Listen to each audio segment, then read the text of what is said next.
सुस्वागतम दोस्तों। हमने भाग एक में कबीरदास जी के साखियाँ देखी थी हमने। आज हम पुनः उपस्थित है भाग 2 लेकर, जिसमें हम कबीर जी के शब्द की जानकारी लेंगे। यहाँ हम कबीर जी का परिचय नहीं देखेंगे, क्योंकि हम परिचय की जानकारी पहले ही इससे पहले वीडियो में मैं दे चुका हूँ। हम सीधा चलते हैं शब्द की ओर। शब्द का अर्थ भी हमने पिछले वीडियो में देखा था। शब्द का अर्थ है पद।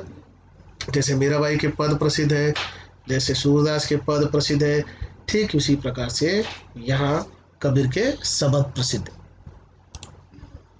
चलिए शब्द एक देखते हैं।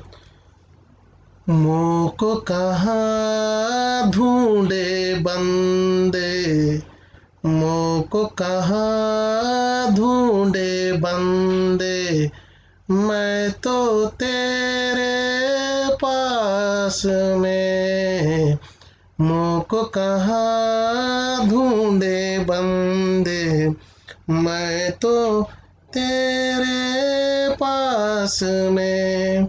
ना मैं देवल ना मैं मस्जिद, ना काबे कैलाश में, ना तो कोने क्रिया कर्म में, ना ही योग बैराग में, मोको कहाँ ढूंढे बंदे।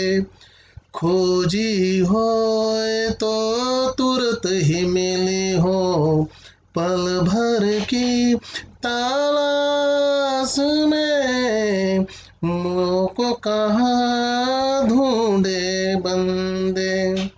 कहे कबीर सुनो भाई साधो, सब श्वासों की श्वास में, मोको कहाँ ढूंढे बंदे, मैं तो तेरे पास में, मोको कहाँ ढूंढे बंदे।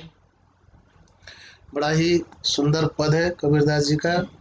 मनुष्य जीवन भर ईश्वर को ढूंढता फिरता है, मंदिर मस्जिद सब जगह पर ढूंढता फिरता है, और उसकी ये जो खोज है वो कभी समाप्त नहीं होती है, और तरह तरह के उपाय करता है, कर्मकांड करता है, फिर भी ईश्वर उसे प्राप्त नहीं होता है। उसी को केंद्र में रखकर यह शब्द कहा गया है, मोको कहाँ ढूंढे बंदे, अर्थात मुझे कहाँ ढूंढ रहे, मैं तो तेरे पास में हूँ। ना मैं मंदिर में हूँ, ना मैं मस्जिद में, ना काबे में हूँ, ना कैलाश में हूँ, ना तो किसी क्रियाकर्म में हूँ, और ना ही मैं योग वैराग में हूँ। अगर कोई मुझे सच्चे हृदय से खोजता है, तहे दिल से खोजता है, सच्चे हृदय से खोजता है, तो मैं तुरंत ही मिल जाता हूँ, पल भर की तलाश में ही मिल जाता हूँ। कहे कबीर सुनो भाई साधो, सब श्वासों की श्वास में, कबीर कह रहे हैं। और इस समय कबीर कह रहे हैं कि सच्चे हृदय से, सच्चे मन से अगर कोई मुझे खोजता है, तो मैं उसे पल भर की तलाश में मिल जाता हूँ, क्योंकि मैं तो हर प्राणी के, प्रत्येक प्राणी के सांस में मौजूद हूँ। मुझे खोजना है तो अपने मन में ही खोजना पड़ेगा। चलिए दूसरे शब्द की तरफ बढ़ते हैं। संतो भाई आई ज्ञान की आंधी रे, संतो भाई आई ज्ञान की आंधी रे, भ्रम की ताटी सबे उड़ानी, माया रहे ना बांधी, हित चित की द्वैथुनि गिरानी, मोह बलिंडा टूटा, संतो भाई आई ज्ञान की आंधी रे, तृष्णा छानी परी घर ऊपरी, कुबदी का बांधा फूटा, जोग जुगती करी संतो बांधी,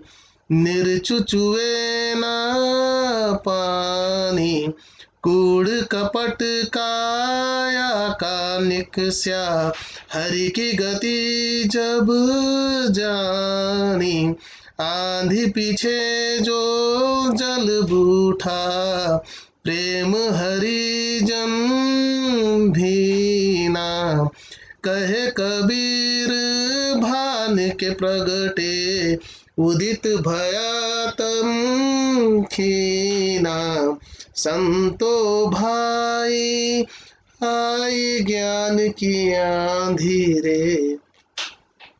चलिए सरल अर्थ भी देख लेते हैं इसका। इस शब्द में कबीर ने ज्ञान के महत्व को दर्शाया है, और ये ज्ञान जो है वो सच्चा ज्ञान है। भक्त को जब सच्चा ज्ञान प्राप्त हो जाता है तो उसकी स्थिति क्या होती है। ज्ञान की को रूपक के तौर पर कबीर ने इस जगह पर व्यक्त किया, ज्ञान आंधी के ज्ञान के रूप में चित्रित किया। और संतों को कबीर कह रहे हैं, संतों ज्ञान की आंधी आ गई है और भ्रम रूपी टाटी जो है वो उड़ गई है। अब टाटी क्या है, घास फूस तथा बांस की पट्टियों से बनाया गया आवरण होता है, छत होती है, वो सब उड़ गया है। माया रहे न बांधी, और माया किसी प्रकार से बंधी नहीं रह गई है। और माया जो है मोह है, और जिससे कि हमारा ये पूरा घर बंधा हुआ था, अब माया भी यहाँ पर बंधी भी नहीं रह गई है। हित चित्त की द्वैथुनी गिरानी, हित अर्थात हमारा जो स्वार्थ है और जो हमारा मन है, ये दोनों जो है जिसके सहारे से सब बंधा हुआ था, जिसकी रस्सी से सब बंधा हुआ था, वो सब गिर गया है। मोह बलिंडा टूटा। बीच में क्या होता है, जब छत बनाई जाती है तो बीच में एक आधार स्तंभ लगाया जाता है, तो वो बलिंडा भी टूट गया है। तृष्णा छानी परी घर ऊपरी, और तृष्णा जो है, तृष्णा अर्थात क्या है, तो लालच जो है वो भी क्या हो गया, उसका छप्पर जो है वो गिर चुका है। तृष्णा छानी परी घर ऊपरी, उसका छप्पर भी नीचे गिर चुका है। कुबेदी का भांडा फूटा, और जो हमारी बुरी सोच थी उसका भांडा, उसका बर्तन सब टूट गए। अब हुआ क्या है कि छत गिर गई है, तो छत जिस पर गिर गई है उन बर्तनों पर गिरी, और बर्तन भी सारे टूट गए हैं, फूट गए हैं।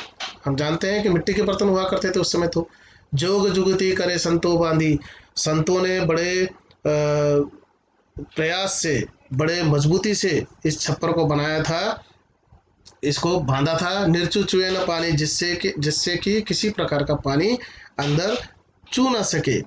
अब ये सारे सब टूट गया, पानी नहीं टपकता था इसमें से, मजबूत छप्पर बनाया था, लेकिन अब सब टूट गया है। कूड़ कपट काया का निक्ष्या, हमारे मन के अंदर जितना भी बुरे विचार है, मोह माया, तो हम जानते 6 प्रकार के दोष माने गए हैं, काम क्रोध मोह मद मोह। तो ये सारे जो है क्या हो गए हैं, निकल गए हैं बाहर। हरि की गति जब जानी, और ये सब कब से भाग गए हैं, क्योंकि हरि को जब मैंने जान लिया है, प्रभु के मर्म को मैंने जान लिया है। आंधी पीछे जो जल बूठा, और इससे क्या हो गया कि इस ज्ञान रूपी आंधी के फलस्वरूप प्रभु भक्ति की जो वर्षा हुई, उससे हरि प्रेम में सब भीग गए। प्रेम हरिजन भीना, कहे कबीर भान के प्रगटे। और फिर कबीर कह रहे हैं कि जिस प्रकार से भान अर्थात सूर्य, जिस प्रकार से सूर्य उदित हो जाता है तो सारा अंधकार भाग जाता है, उसी प्रकार से जब मन में ज्ञान, हरि के प्रति ज्ञान प्रकट हुआ, तो सारे विकार मन के भाग गए। अंधकार रूपी विकार जो है सारे मन से भाग गए। चलिए हम देख लेते हैं कि इस दूसरे क्रमांक के शब्द में कौन किसका प्रतीक था। ज्ञान आंधी का प्रतीक था, भ्रम टाटी है, माया बंधन है, स्वार्थ खंबे है, मोह बलिंडा है, लालसा छत है, भांडा कुबुद्धि है, कपट विकार है, और काया झोपड़ी है। तो ये सारे टूटकर बिखर गए हैं जब वास्तविक या सच्चे ईश्वर के प्रति ज्ञान भक्त को हो गया।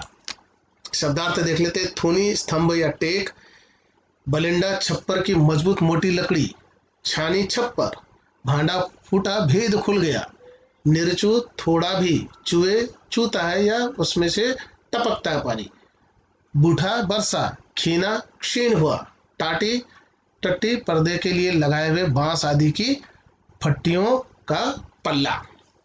चलिए, धन्यवाद आप सभी का। फिर से मिलते हैं हम नए एक और वीडियो के साथ। धन्यवाद।